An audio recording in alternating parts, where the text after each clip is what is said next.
Alright, we are back! We are back with The Way of the Mandalore. Actually, I should have said The Way of Pedro Pascal because he is actually in two shows that are airing at the same time right now. That's crazy. That guy, he's on a roll. But we got some Star Wars, so I'm going to give you a spoiler warning. I'm going to be making videos on each episode of this season, and I'm going to be talking about them with spoilers. So you've been warned. If you have not watched this first episode of this season yet, turn back now unless you don't care. Alright, let's get started. Season 3.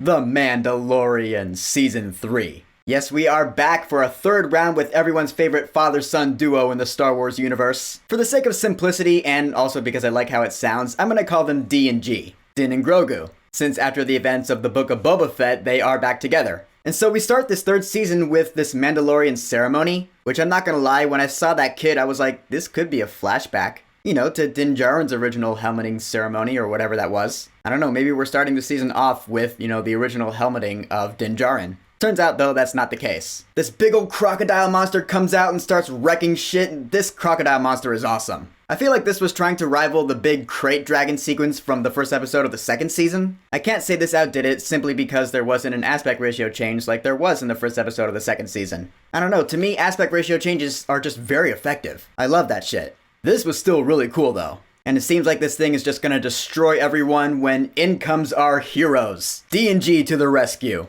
Great way to start the season because we are back with, we love these guys at this point. We've known them and we've been bonding with them since 2019. So at this point they just feel like home, you know? It's good to be back with them. And so pretty soon after that we set our goal in sight. Din Djarin still wants to atone for his sin of removing his helmet in front of Grogu, as he did in the season finale of season 2. So he wants to find redemption by going back to the planet Mandalore and going to the living waters in the mines of Mandalore. We now have our heading. I am still thinking though, this Mandalorian creed has really been nothing but a hindrance to Din Djarin ever since the start of the series. I feel like towards the end of the season we will finally learn that he doesn't need this creed anymore. I really don't know why he wants to redeem himself so badly. I kind of want him to realize that it's ultimately been nothing but an obstacle to have his helmet on all the time. I don't know if that's the direction this season's gonna go, I guess we'll see what happens. I did like the scene where they're in hyperspace, and we see Purrgils, those space whales that we know from Star Wars Rebels, which yeah, that did make me think of the finale of Star Wars Rebels where Ezra and Thrawn went missing, with the Purrgils, and we know that Ahsoka, the series, is going to pick up after that. I'm just really excited for that series, cause you know shit's gonna go down in there. Yeah, this one small scene in this episode of The Mandalorian made me super excited for the Ahsoka series. That's what happens when you're a nerd like me.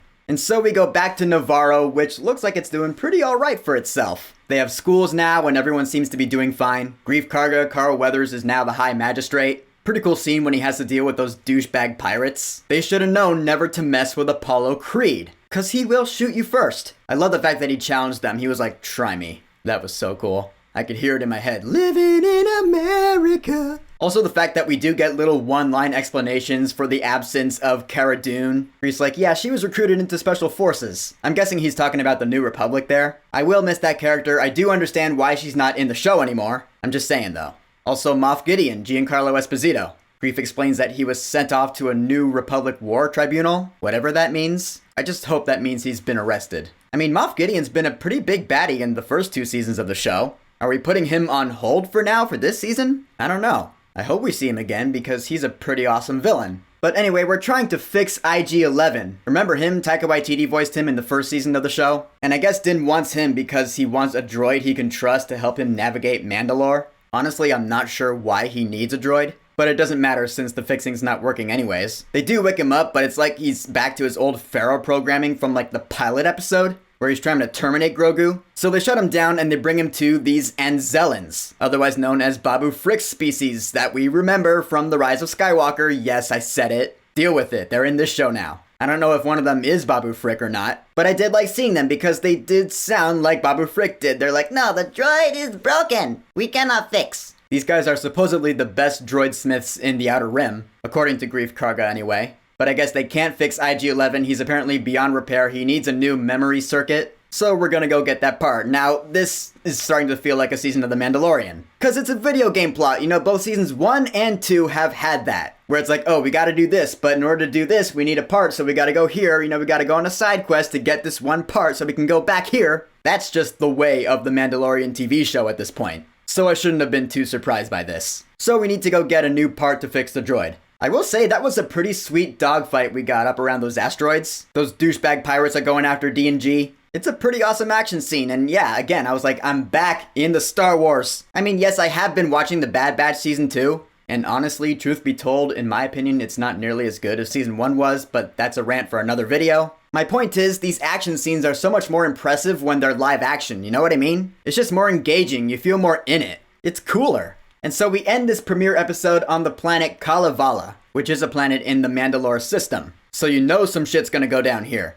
Din explains to Grogu, yeah, this is a Mandalorian castle. Which, I don't know why, but the first thing I thought when he said that was, are we gonna see Sabine Wren? I don't know, this could be like the first live-action appearance of Sabine Wren. She could show up before she shows up in the Ahsoka show. I'm just super hyped for it. I don't know what to say. But no, turns out we're meeting up once again with Bo-Katan. Katie Sackhoff returns to play her. And she's sitting on this throne like Han Solo at the cantina table, just sitting back and relaxing, it looks like. But from what she's saying, you really get the feeling that there is just nothing left of the Mandalorian culture. She's like, yeah, it's all gone. You can tell she's really pissed off at Din. Like, if this were rated R, she would tell him, fuck you. She remembers that Din Djarin still does have the Darksaber. She blames his cult, you know, the Watch, as they call themselves, for the destruction of Mandalore. She's like, my people are now no longer my people. They're just mercenaries out in the galaxy now. But you got the Darksaber, so you could lead them. Although there's no point anymore, that's what she thinks. Din tells her what he wants to do. He wants to go back to Mandalore to redeem himself. And she's like, yeah, that's not gonna happen. Good luck, goodbye. And that's where this episode ends. Which actually, I kind of like that. It doesn't seem like the ending of this episode. It really seems like the ending of, like, this part of the story. I feel like this season really could drop the episodic nature of the past couple seasons and really give us one overarching story. The ending of this episode feels like that's what it's gonna do, so that's cool. So yeah, in the end, this episode was solid. I love being back with D&G. Like I said, they feel like home, giving me the warm fuzzies and shit.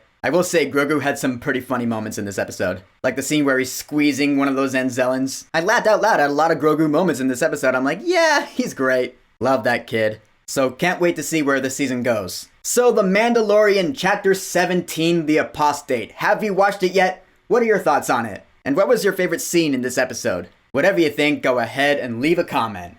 And of course, thank you for subscribing. Peace!